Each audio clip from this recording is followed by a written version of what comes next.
Hi, everybody. This is Ernie, and this is Ernie's America.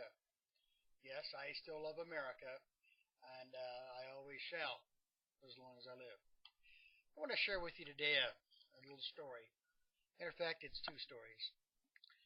I can see 250 to maybe 300 people, cold, wet, standing in the cold rain.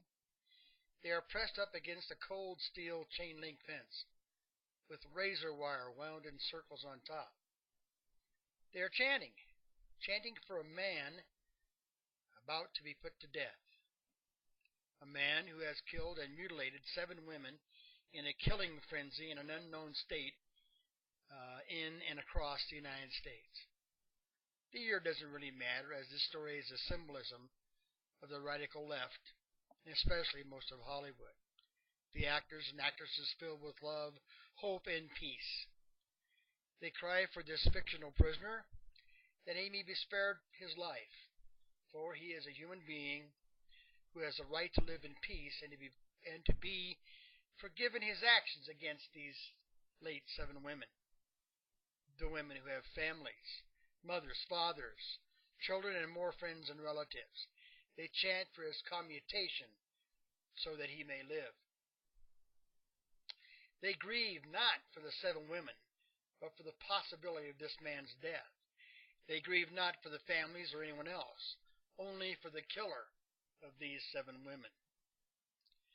Now let's take these same 250 to 300 people and place them outside a Planned Parenthood building somewhere in the United States. There are no fences, no razor wire, no driving rain. Now they are chanting again. What they are chanting is that a woman has a right to put to death a 6-month-old fetus, or in my opinion, a 6-month-old human being. A fetus, a living and breathing person inside some unfortunate woman who has been told that it is all right to do this unspeakable deed to this innocent human being. This child has hurt no one, bothered no one, and has not yet been given the chance to decide for itself if it will have the God-given right to begin life. Someone with no attachment is in the room. He or she is dressed in doctor's scrubs, and he or she will make the decision along with the potential mother. The decision is, young child, you will die. You will die now, because I, the mother, do not have time. She's too busy with a career, I guess, or to take time out to nurture a child. Or the handsome father will say that he's not ready to be a dad, so let's kill the child. Or 100 other reasons, none of which matter. This child is in the womb. It has no decision. It has no plea. It has no lawyer. And it has no opinion. It's just going to die.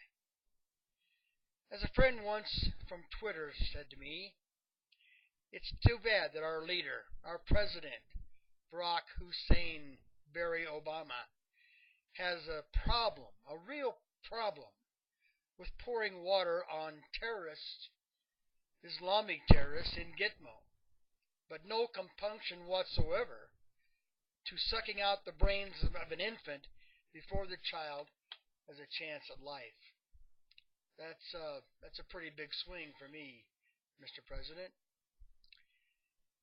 And he also said just lately today, or yesterday I believe, that the people who came over on slave ships with no choice, who endured unspeakable hardships to get here to be slaves, and also the people who came and waited on Ellis Island for days, months, sailed on unspeakable conditions too.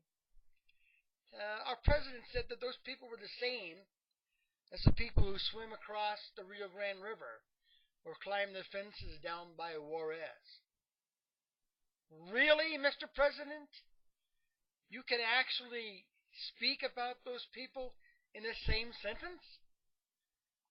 I think you ought to sit down in your big chair in your big Oval Office that we're paying for and give that statement maybe another thought. Mr. Obama. I think you're on the wrong side of history, like everybody says.